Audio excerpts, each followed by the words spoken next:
Are you having trouble with a full squat? Meaning, when you squat down, do you get stuck halfway? Or do your heels pop up off the ground? Or do you fall backwards?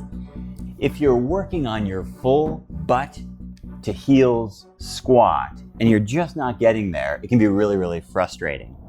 Why are we so limited in our squats in the Western world? Well, it has to do with chairs, it has to do with cars, it has to do with seated toilets, it also has to do with elevated heeled shoes. All of these things train our body to have really, really poor deep squat. That's the bad news. The good news is you can get it back. Hip mobility is so important. It's a basic range of motion for functional humans. Picking up things off the ground, tying your shoes, and in our later years, it really helps us to avoid slips and falls, which can be a major cause of severe injury, even death, as we get older. All that said, hip flexibility is important. You can learn it, and this video is for you. Here's what we'll cover. Number one, the anatomy of your hip flexibility, specifically in the squat, meaning what do we need to work on? Number two, we'll look at a self-assessment tool so you can figure out whether it's your hip flexion or your dorsiflexion of your ankles that's causing you problems. And then number three, I'll show you 2 specific poses you can work on every day to increase the range of motion in that full squat position. Quick disclaimer, if you're a power lifter, if you're a performance athlete, this video might not be right for you. I'm not a sports performance coach. I mostly work with everyday people looking to increase their range of motion, increase mobility, increase their health span, and live a better life.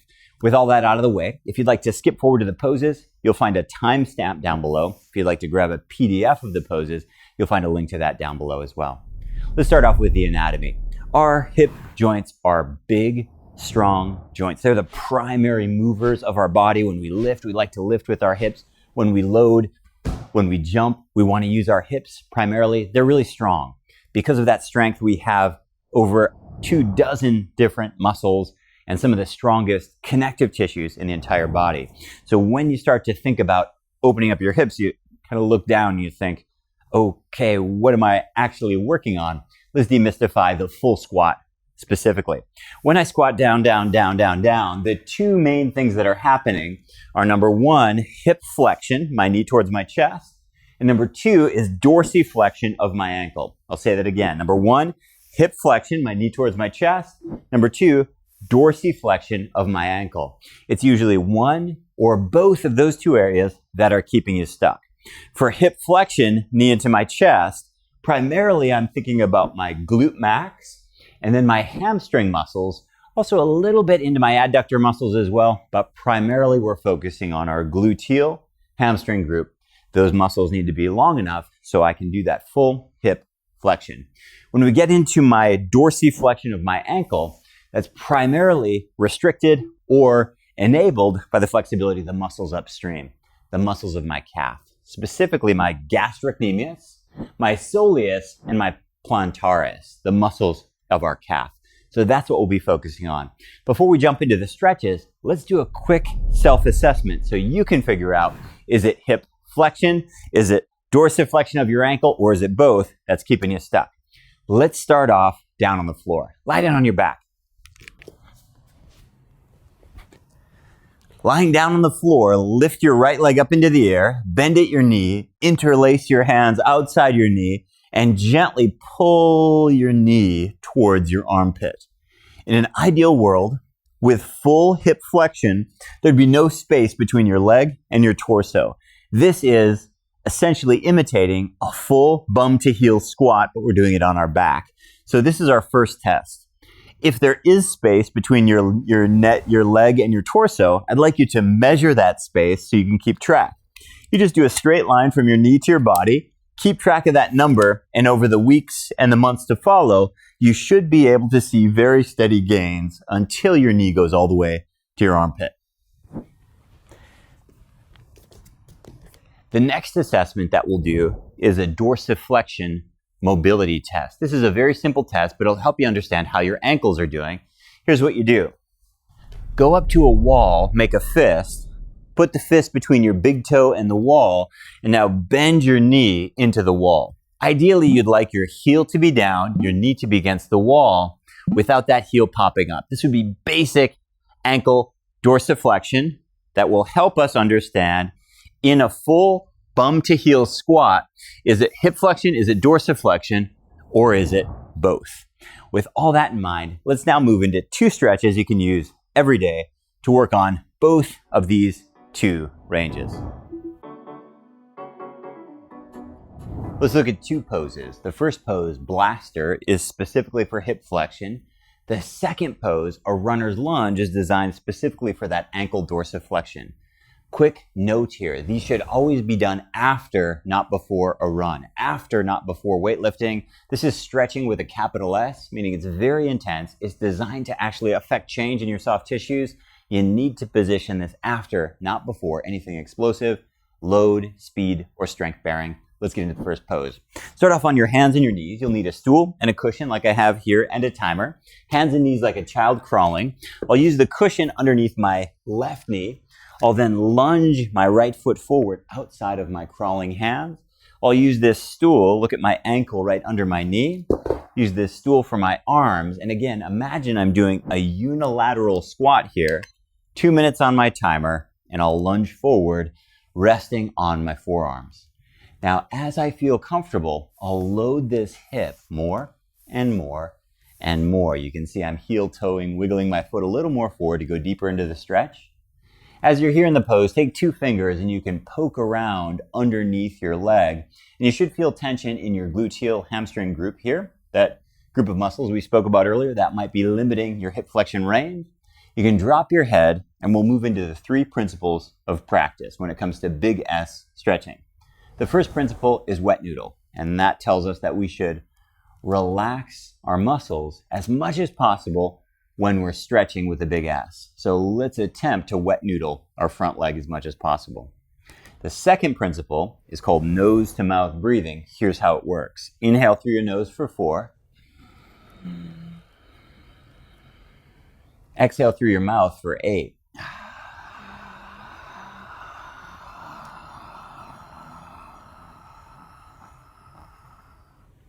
And the third principle of the science of stretching has to do with this timer. We need to spend a certain amount of time under passive tension to actually affect change in our body.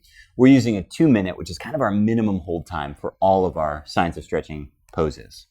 With all those 3 principles in mind, relax into this stretch, carry on with your breathing here with this blaster pose.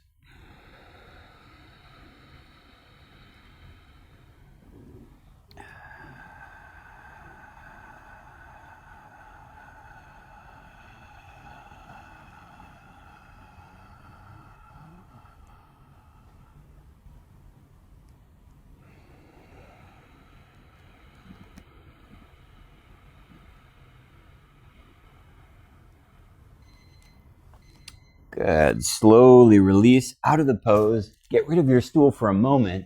Wide knees. And let's do a child's pose. We'll bounce 1. We'll bounce 2.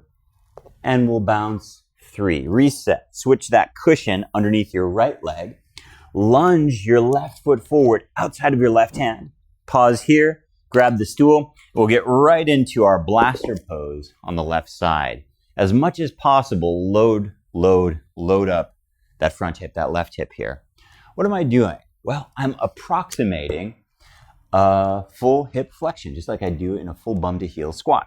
So I'm attempting to move that heel towards my armpit, just like what would happen in a squat. One of the advantages of working unilaterally, so my right side and then my left side, is you might find imbalances. I'm right-handed, so my right side tends to be stronger, but unfortunately also tighter than my left side. When I'm doing poses like this, if I discover that my left side is a little tighter, or in my case, a little bit looser, I can spend more time on the tighter side to attempt to equal out some of those imbalances that naturally occur for all of us. When I'm in this pose, I'm focused on hip flexion. Again, that's knee towards my chest.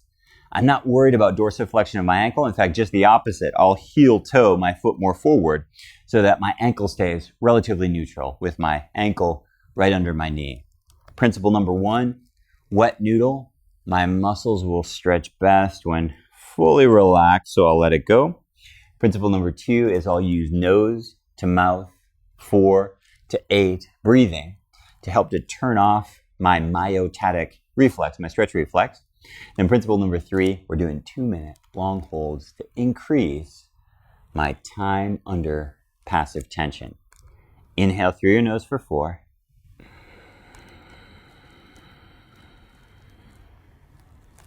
Exhale 8.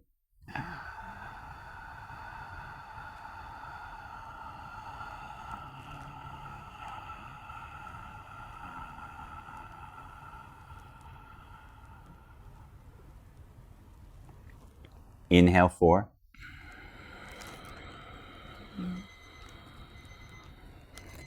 And then exhale through your mouth for 8. Good. Release.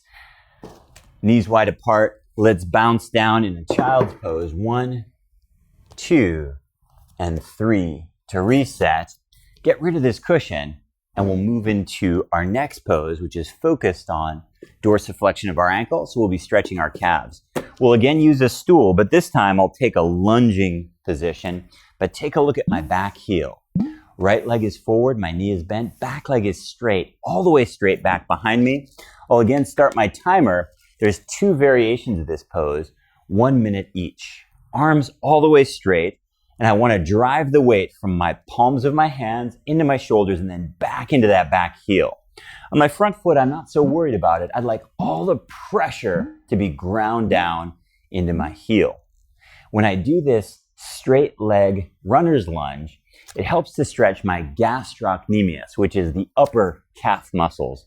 They're very, very strong, fast twitch muscles, and they're often neglected in calf stretches. And even though they're far away from your ankle, they can play a huge role in your ankle mobility. When we do this straight leg lunge like this, it helps to open up that gastroc specifically. Inhale through your nose. Exhale mouth.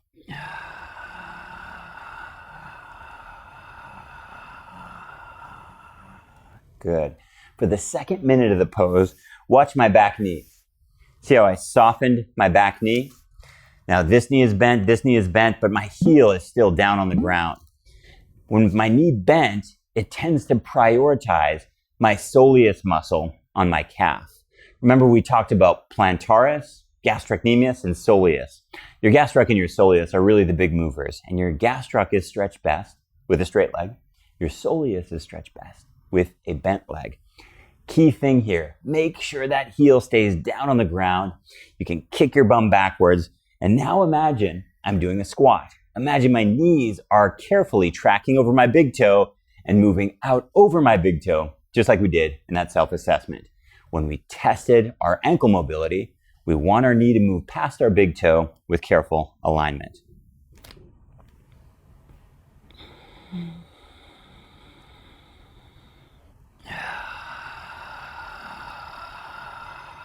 Good, now switch legs. What that means is my left leg comes forward, my right leg goes back, and again, I find that place where I get a nice stretch in my right leg up high in my calf where my gastroc is. I do that through a straight leg. My front leg is bent. My arms, I find if they're straight, I can get more pressure. If you need to drop down to your forearms, that can work, but I find I get more pressure back into my heel when my arms are straight, and my heel is really heavy, and I'll lock out my leg back behind me, nice and straight and strong. Please remember that these are post-workout, post-run, big S stretching exercises. Don't do this before you go running. Don't do this before lifting or any kind of exercise. These poses are really, really aggressive, and your muscles will feel temporarily weaker, and your joints might feel temporarily a little bit wobbly. So this is not a warm-up stretch. This is very much a hardcore mobility exercise. The first minute we did with a straight leg. As we move into the second minute, carefully bend your right knee, but continue to drive the weight back into your heel. Sometimes this takes a little bit of adjustment or wiggling with your front foot to find the stretch. There we go. Now with your back leg, imagine you're in a squat.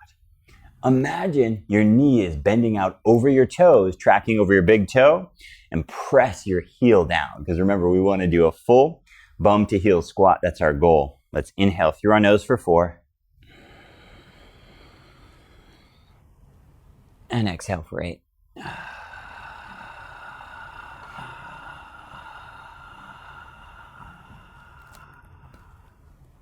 Inhale 4.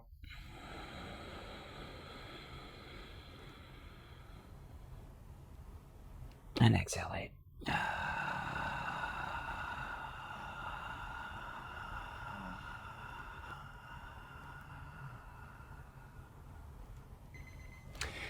Good, and we're at 2 minutes. Let's get rid of that stool and let's drop down, down, down, and see how you're feeling. See if your bum is a little bit closer to your heels. See if you're a little bit more relaxed in this full bum to heel squat, or if you're moving at least in the right direction. Within a couple of weeks, couple of months for sure, you should be able to achieve some pretty big changes. Hope you found this video helpful. If you'd like more science-based yoga videos, hit subscribe down below. I do my best to answer all the comments personally. If you want to drop a question or a suggestion down below, you can find my teaching calendar, and I teach hip opening challenges. You can find that at yogabody.com. Thanks so much for watching, and I'll see you in the next video.